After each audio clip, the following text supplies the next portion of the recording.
अस्सलाम वालेकुम वरहमतुल्लाहि वबरकातुहू। बच्चों, हमने कल सीफर की जमा और सीफर की तफरीक पढ़ी। आज हम नया सबक एक पढ़ेंगे, बातों बातों में जमा। यानी हम बातें करते रहेंगे, एक दूसरे को समझाते रहेंगे और समझते हुए हमको जमा का अमल करना है। ठीक है। जैसे यहाँ पर कुछ सवालात दिए हुए हैं, उन सवालात को पहले हम पढ़ेंगे और ध्यान देंगे कि सवाल में हमसे क्या पूछा हुआ है और क्या बता रहा है। उसके बाद फिर हम सवाल को हल करेंगे। ठीक है। देखिए यहाँ पर पहला सवाल उसने दिया हुआ है, मिसाल है ये। मिसाल पहले उसने दो हमें करके बताई है, एक करके बताई है और फिर बाकी सब उसने सवालात पूछा है, तो हम उसे बाद में हल करेंगे। ठीक है। मैं तस्वीर के जरिए आपको समझाऊंगी, मे भी आपको ज्यादा अच्छे तरीके से समझ में आएगा। देखिए यहाँ पर दिया है, अकबर ने बादाम के 14 दरख्त और अमरूद के, अमरूद पता है आपको, पेरू को कहते हैं, हाँ, अमरूद के 21 दरख्त लगाए, तो बताओ उसने कुल कितने दरख्त लगाए। अब देखो, अकबर एक लड़के का नाम है, उसने कौन से दरख्त लगाए? पहले बादाम के दरख्त लगाए हैं ना, और कितने दरख्त लगाए हैं उसने? 14 दरख्त लगाए हैं। फिर उसने अमरूद के भी दरख्त लगा लिए, पेरू के भी दरख्त उसने लगा लिए अपने बाग में। कितने लगाए हैं दरख्त? 21 लगाए हैं। ठीक है। तो यहाँ पर हमको दिया गया है, हमको उसने बताया है, दिया गया है। यहाँ पर क्या दिया गया है सवाल में? बादाम के दरख्त और अमरूद के दरख्त, है ना। हमें ये सवाल में दिया गया है, बादाम के दरख्त और अमरूद के दरख्त। और उसने हमसे क्या पूछा गया है? क्या पूछा गया है? उसने जो दोनों दरख्त लगाए हैं वो टोटल पूरे मिलाकर कितने हुए। यानी हमसे सवाल में उसने पूछा है उसने कुल कितने दरख्त लगाए। इसके पहले भी मैंने आपको बताया था, अगर सवाल में कुल आ गया, अगर ऐसे सवाल में आपको कुल आ गया, इसे इबारती मिसाल कहते हैं, अगर इस सवाल में कुल आ गया, इसका मतलब आपको सवाल को जो दिया हुआ है अदद, उसकी जमा करनी है। इस बात को ध्यान में रखिए। अगर आपके सवाल में कुल आ गया, यानी आपको कौन सा अमल करना है? यहाँ पर जमा का अमल करना है। ठीक है। तो यहाँ पर उसने क्या पूछा है हमसे? कुल दरख्त, यानी दोनों दरख्त मिलाकर कुल कितने हुए, टोटल कुल कितना हो गया, वो हमसे उसने पूछा है। तो हमें जब उसने कुल पूछा है तो हम यहाँ पर हमें क्या करना है? क्या करना है? हमें यहाँ पर जमा करना है। क्या करना है? हम क्या करेंगे? यहाँ पर जमा करेंगे। ठीक है। तो यहाँ पर देखिए, अब उसने हमको जमा करके बताया है। पहले हमको इकाई और दहाई का खाना बनाना है, क्योंकि ये दोनों जो अदद दिया हुआ है, इसमें 1 दहाई 4 इकाई 14 है, यहाँ 2 दहाई 1 इकाई 21 है। यानी इकाई और दहाई दोनों अदद वाले हैं। तो जब हमें इकाई और दहाई की जमा करनी रहेगी तो हमको डब्बा ऐसे 2 खाने का बनाना पड़ेगा। इकाई वाले अदद इकाई में लिखेंगे और दहाई वाले अदद दहाई में लिखेंगे। तो यहाँ पर पहले उसने, देखिए यहाँ पर लिखा है बादाम के दरख्त, यानी कुल बादाम के दरख्त कितने हैं? 14 हैं। कितने हैं दरख्त? 14। 14 में से हम यहाँ पर इकाई में 4 लिखेंगे और दहाई में 1 लिखेंगे। फिर अमरूद के दरख्त उसने कितने लगाए हैं? 21 लगाए हैं, है ना। तो 21 में हमको एक इकाई में लिखेंगे, इकाई के खाने में, और 2 दहाई के खाने में लिखेंगे 21। अब इन दोनों की हमें जमा करेंगे तो हमें मालूम पड़ जाएगा कि कुल दरख्त हमारे पास कितने आए हैं, कुल दरख्त हमारे पास टोटल कितने हो गए। इसे हम जब जमा करेंगे तो हमें समझ में आ जाएगा। ठीक है। अब 4 में हमने 1 मिलाई, 4 इकाई में 1 इकाई मिलाए, 4 और 1 कितना हो गया? 5। और दहाई में 1 और 2 मिला दिए, 3। यानी कुल मिलाकर दरख्त कितने हो गए हमारे पास? 35 दरख्त हो गए। ठीक है। कितने दरख्त हुए हमारे पास? 35 दरख्त हुए। हाँ, चलिए अब इसी तरह से हम यहाँ पर भी करते हैं। आमिर के पास 15 गुब्बारे हैं। आमिर के पास कितने गुब्बारे हैं? 15 गुब्बारे हैं। देखिए यहाँ पर आमिर के पास ये पूरे इतने गुब्बारे हैं, ये कुल मिलाकर कितने गुब्बारे हो गए? आमिर के पास 15 गुब्बारे हो गए, है ना। और यहाँ पर मारिया है, मारिया के पास कुल कितने गुब्बारे हो गए हैं? 21 गुब्बारे हैं। कितने गुब्बारे हैं मारिया के पास? 21 गुब्बारे हैं। तो उसने हमसे सवाल में पूछा है दोनों के पास कुल मिलाकर कितने गुब्बारे हैं। ठीक, दोनों के पास कुल मिलाकर उसने हमसे क्या पूछा है? कुल। यहाँ पर भी देखिए सवाल में कुल है, यानी हमें यहाँ पर भी कौन सा अमल करना है? जमा का अमल करना है। लेकिन यहाँ पर पहले हमको लिखना पड़ेगा क्या दिया गया है। क्या दिया गया है यहाँ पर? आमिर के गुब्बारे, आमिर के और मारिया के गुब्बारे। ठीक है। यहाँ आमिर और मारिया के गुब्बारे दिए गए हैं। क्या पूछा गया है हमसे? क्या पूछा गया है? कुल गुब्बारे कितने हैं। तो हम यहाँ पर लिखेंगे कुल गुब्बारे, कुल गुब्बारे हमारे पास कितने हैं। ठीक, कुल गुब्बारे के पास हमें क्या करना है? उसने हमसे कुल पूछा है, सवाल में उसने हमसे कुल पूछा है, तो हम कुल यानी हम यहाँ पर कौन सा अमल करेंगे? जमा का अमल। जी हाँ, हम यहाँ पर कौन सा अमल करेंगे? जमा का अमल। ठीक, अब इस तरफ हमको लिखना है, क्या लिखोगे? आमिर के पास 15 गुब्बारे ना, तो हम यहाँ लिखेंगे आमिर के गुब्बारे। उसके बाद कितने हैं आमिर के गुब्बारे? 15 है, यानी इकाई के खाने में यहाँ हम लिखते हैं इकाई और यहाँ लिखते हैं दहाई। देखिए अब ये 15 है, 15 में से इकाई में क्या आएगा? 1, 5, और दहाई में क्या आएगा? 1। सही है जी हाँ। चलिए अब आगे बढ़ते हैं। अब उसके आगे हमसे दूसरे इसमें क्या पूछा हुआ है? मारिया के पास के गुब्बारे, तो हम यहाँ पे लिखेंगे मारिया के गुब्बारे। ठीक है, मारिया के गुब्बारे कितने हैं? मारिया के पास 21 गुब्बारे हैं। कितने हैं? 21, जिसमें हम इकाई के खाने में लिखेंगे 1 और दहाई के खाने में लिखेंगे 2। अब हमें यहाँ पर पता चल जाएगा कि दोनों के कुल गुब्बारे कितने हैं, तो हम यहाँ पर लिखेंगे कुल गुब्बारे। ठीक है, जब हम जमा करेंगे तो हमें पता चल जाएगा कि मारिया और आमिर के दोनों के गुब्बारे मिला करके, ये दोनों के गुब्बारे जब हम मिलाएंगे तो हमको पता चल जाएगा दोनों के गुब्बारे कितने हैं। तो हम यहाँ पर जमा करेंगे। 5 इकाई में 1 इकाई मिला दिए, 5 में 1 मिला दिए, 5 के बाद क्या आता है? 6, और यहाँ पर 1 में 2 मिला है, तो ये तो आपको पता होगा 3। तो दोनों के गुब्बारे मिला करके कितने हो गए? 36 गुब्बारे हो गए। 6 दहाई 3 दहाई 6 इकाई, सॉरी 3 दहाई 6 इकाई, कितने हो गए? 36 गुब्बारे हो गए। ठीक है, अब इसी तरह से हमको ये सारे सवालात भी हल करना है।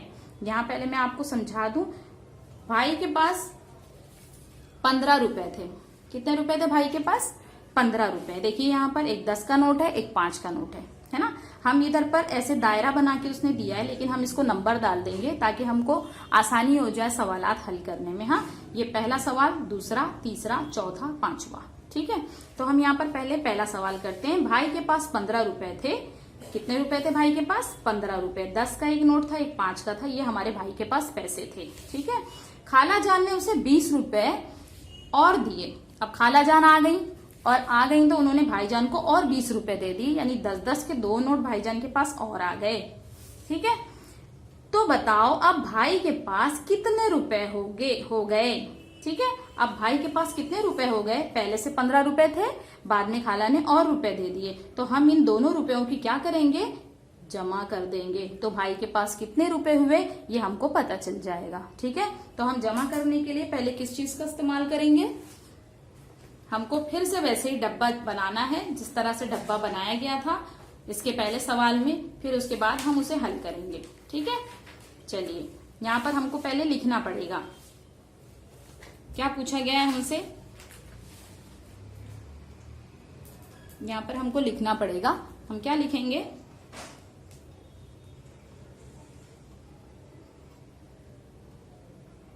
भाई के कुल रुपए, है ना, जो पहले के रुपए थे वो भी और खाला जान ने जो दिए वो भी, दोनों मिला के।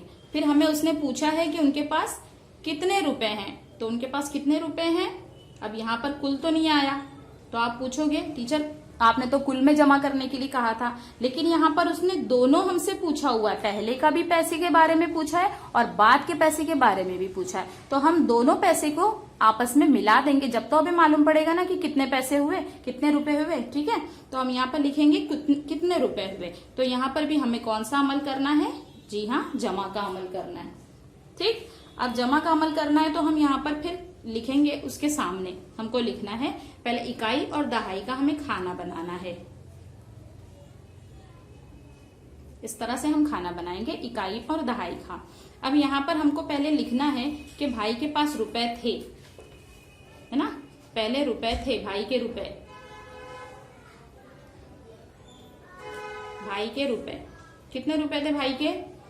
15 रुपए थे, है ना। कितने रुपए थे भाई के? 15 रुपए। तो 15 में हम कैसे लिखेंगे? 5 इकाई 1 दहाई। अब उनको खाला जान ने पैसा दिए, है ना, खाला जान ने उनको पैसे दिए। कितने रुपए दे? खाले जान के रुपए, खाला जान ने उन्हें कितने पैसे दिए? 20 रुपए दिए, है ना, 20 रुपए।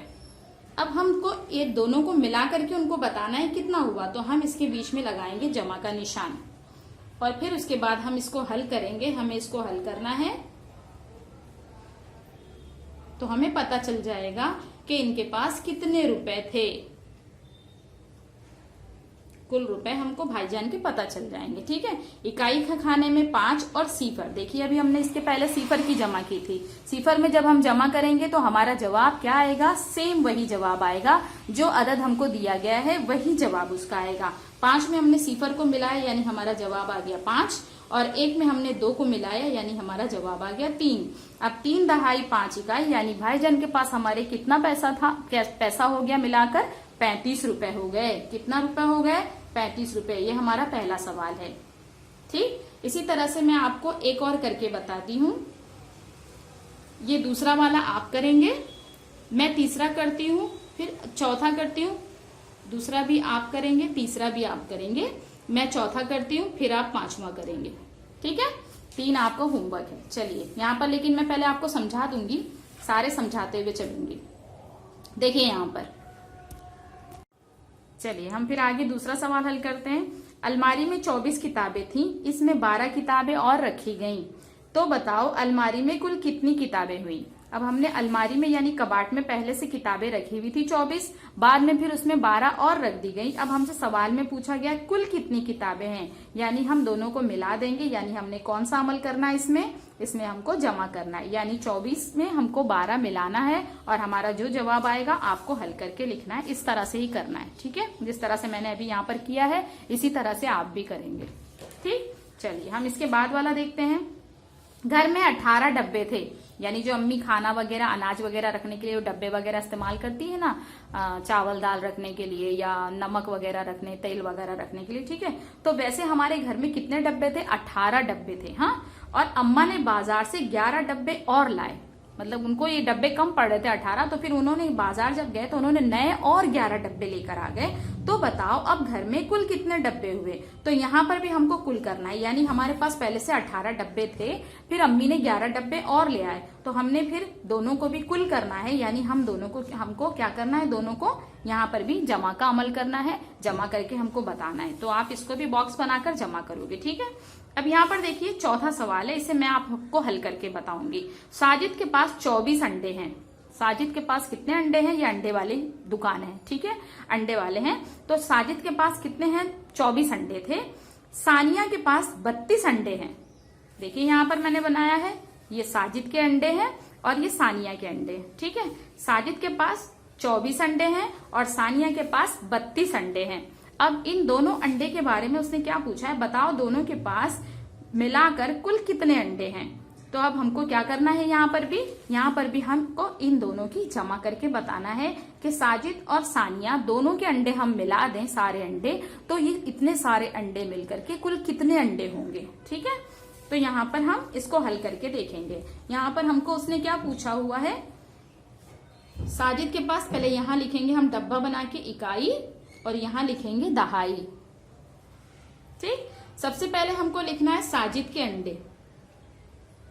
साजिद के अंडे कितने हैं भाई, कितने हैं, 24 है ना, 2 दहाई 4 इकाई 24।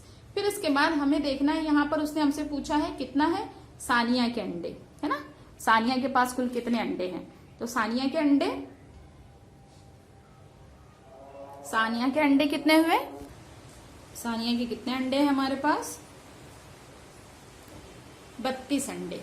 ठीक है, 3 लिखेंगे दहाई में और 2 लिखेंगे इकाई में। अब उसने हमसे पूछा है कुल अंडे कितने हुए, दोनों के मिलाकर कुल अंडे हमें बताना है, यानी हमने कौन सा अमल करना है, जमा का अमल करना है। ठीक है, अब 4 में हमको 2 मिलाना है, 4 के आगे से हम गिनेंगे, 4 के आगे 5 6। ठीक है, 6, और यहाँ पर 2 और 3 आपको पता है, 2 और 3 कितना होता है, 5, यानी 5 दहाई 6 इकाई, ये हो गए कुल अंडे, है ना। 5 दहाई 6 इकाई यानी 50 और 6 56, दोनों के अंडे मिलाकर के कितने अंडे हो गए हमारे पास, 56 अंडे हो गए। ठीक है, तो इसी तरह से आपको सारे सवालात, ये दोनों सवालात ऊपर के करना है, 2 3 ये आपको करना है और 5 आपको करके बताना है। यहाँ पर सवाल है, मारिया के पास 30 सिक्के जमा हैं, 30 सिक्के यानी कॉइन्स है उसके पास, 1 के डॉलर हो या 5 के हो या 10 के हो, उसने सिर्फ सिक्के हमसे कहा है। उसने सिक्के कितने जमा किए हैं, 30 मारिया ने। और महक के पास 24 सिक्के हैं, ये सानिया के पास है 30 सिक्के और महक के पास है 24 सिक्के। ठीक है, तो उसने हमसे पूछा है तो बताओ दोनों के पास कुल मिलाकर कितने सिक्के हुए। यानी महक और मारिया दोनों के जब सिक्के हम मिला देंगे, यानी दोनों के बीच में हमने कौन सा अमल करना है, जमा का अमल करना है। जब हम दोनों के सिक्के मिलाएंगे तो हमारा जवाब क्या आएगा वो आप मुझे कल बताइएगा। ठीक है, चलिए फिर, अल्लाह हाफिज।